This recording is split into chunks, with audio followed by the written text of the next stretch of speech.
Bayangkan kamu berdiri di atap istana Topkapi pada tahun 1480. Sultan Mehmed II, sang penakluk Konstantinopel, tidak puas hanya dengan satu imperium.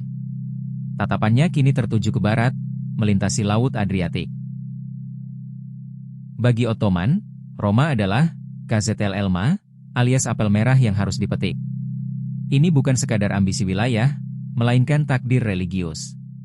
Tapi, apakah kamu tahu seberapa dekat mereka dengan mimpi besar ini? Bulan Juli 1480, armada perang pimpinan Gedik Ahmed Pasha mendarat di Otranto, gerbang selatan Italia. Jeritan ketakutan menggema hingga ke Vatikan. Pasukan elit Yanisari sukses merebut benteng pertahanan pertama itu. Paus Sixtus keempat panik luar biasa di Roma. Rencana evakuasi darurat disiapkan karena pasukan Muslim kini hanya berjarak beberapa hari perjalanan. Akankah salib di Basilika Santo Petrus segera digantikan oleh bulan sabit? Namun, takdir berkata lain pada musim semi 1481. Saat memimpin pasukan besar baru di Gebze, Sultan Mehmed II tiba-tiba wafat secara misterius. Kampanye militer ke jantung Italia pun mendadak terhenti total. Pasukan ditarik mundur, dan sejarah mencatat Roma selamat. Namun, bagaimana jika Mehmed tidak gugur hari itu? Bagaimana jika armada raksasa Ottoman benar-benar mengepung Roma dan merebut tahta kepausan? Mari kita lihat skenarionya. Tahun 1481 seharusnya menjadi akhir hayat Sultan Mehmed II. Namun, dalam garis waktu ini, sang penakluk bertahan hidup. Kamu bisa melihat puluhan kapal perang Ottoman mulai berkumpul di pelabuhan Valona. Dari Otranto, gerombolan tentara Yanisari bergerak cepat melintasi semenanjung Italia. Jalan-jalan kuno Romawi bergetar di bawah derap kaki ribuan kuda. Roma kini berada dalam jangkauan langsung sang sultan. Bayangkan kepanikan yang melanda Kastel Sant'Angelo saat lonceng darurat berdentang.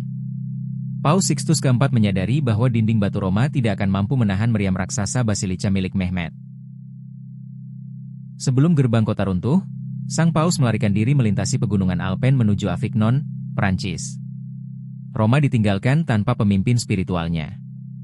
Siapakah yang akan melindungi Basilika Santo Petrus sekarang?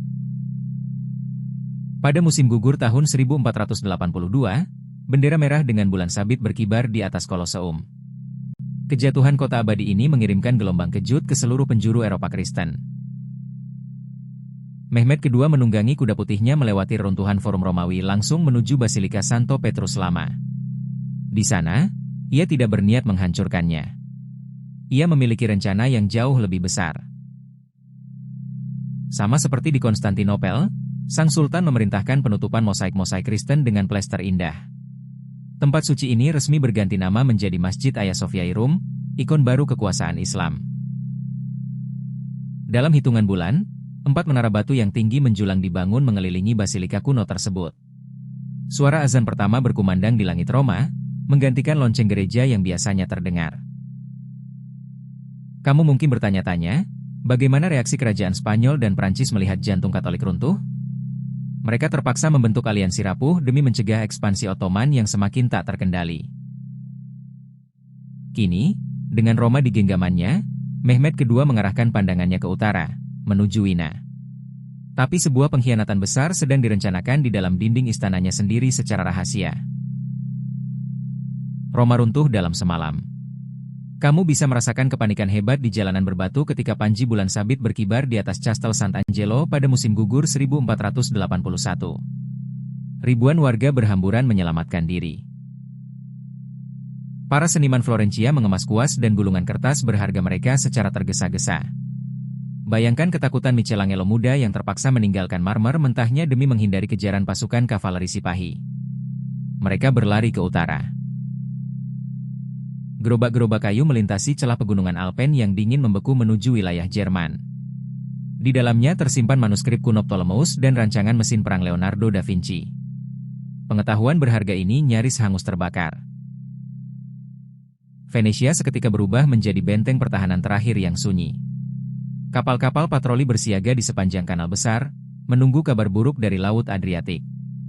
Apakah kota terapung ini akan menjadi target Sultan Mehmed berikutnya?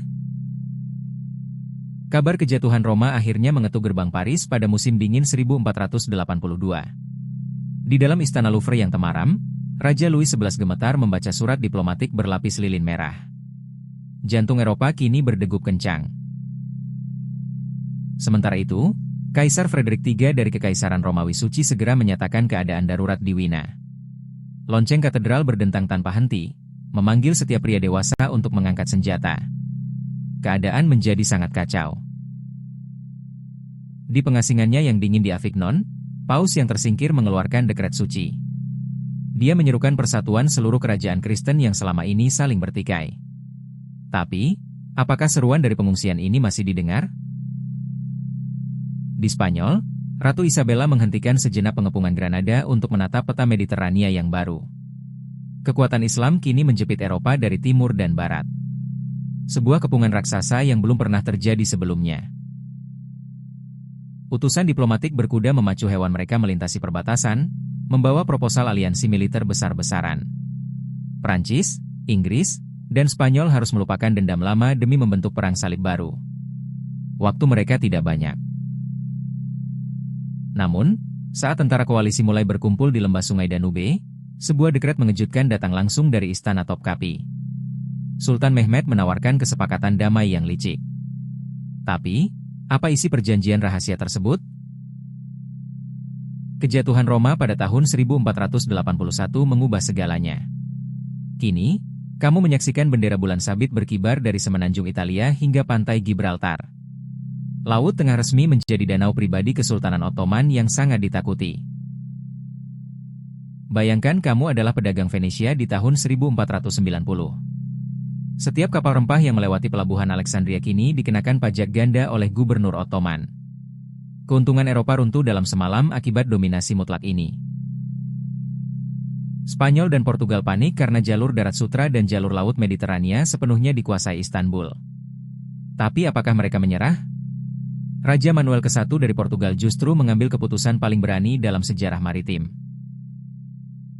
Pada tahun 1495, armada Vasco da Gama didorong ke batas ekstrim untuk mengitari Tanjung Harapan. Mereka terpaksa menembus Samudera Ganas yang belum dipetakan.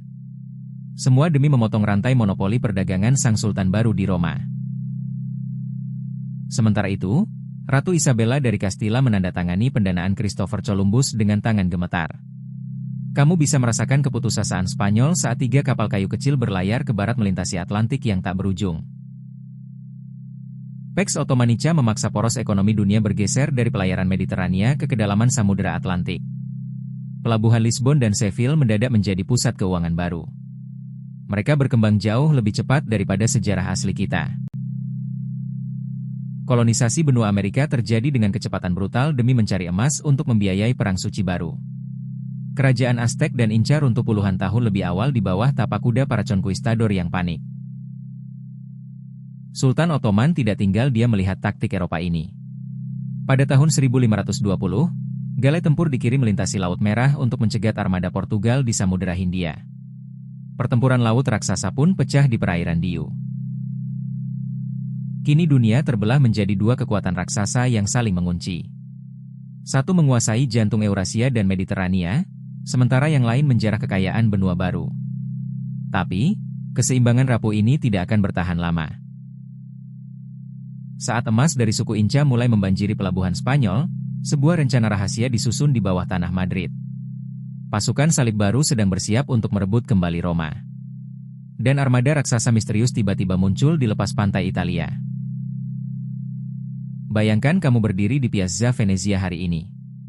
Di sebelah Koloseum yang berusia 2000 tahun, 4 menara marmer putih berdiri kokoh. Adzan Maghrib berkumandang, bersahutan dengan lonceng gereja di seberang sungai Tiber. Basilika Santo Petrus tidak lagi memiliki salib di kubah raksasanya, melainkan bulan sabit emas berkilau sejak tahun 1481. Vatikan berubah menjadi pusat administrasi Islam di bawah Sultan Mehmed II. Apakah Eropa akan tetap menjadi seperti sekarang? Sebagian sejarawan percaya, integrasi ini akan menciptakan jembatan budaya yang megah antara timur dan barat. Roma menjadi melting pot raksasa. Namun, mungkinkah kedamaian ini hanyalah ilusi sebelum perang suci yang jauh lebih mengerikan pecah? Bayangkan aliansi Spanyol dan Kekaisaran Romawi Suci mengepung Roma pada tahun 1527 untuk merebut kembali tahta suci. Parit-parit kota dipenuhi darah. Skenario ini bisa memicu perang abadi yang menghancurkan peradaban Eropa hingga menjadi puing. Kini, identitas modern kita adalah hasil dari benturan sejarah yang nyata. Tanpa penaklukan Roma oleh Ottoman, keseimbangan dunia hari ini sangat berbeda. Tapi apa jadinya kalau benih konflik itu masih tertanam diam-diam di bawah tanah Italia? Peta dunia lama telah terbakar. Di balik reruntuhan Vatikan yang tersembunyi, sebuah dokumen rahasia bersimbol bulan sabit dan elang berkepala dua baru saja ditemukan oleh para arkeolog. Apa sebenarnya isi dekrit rahasia Sultan Mehmed yang terkubur itu?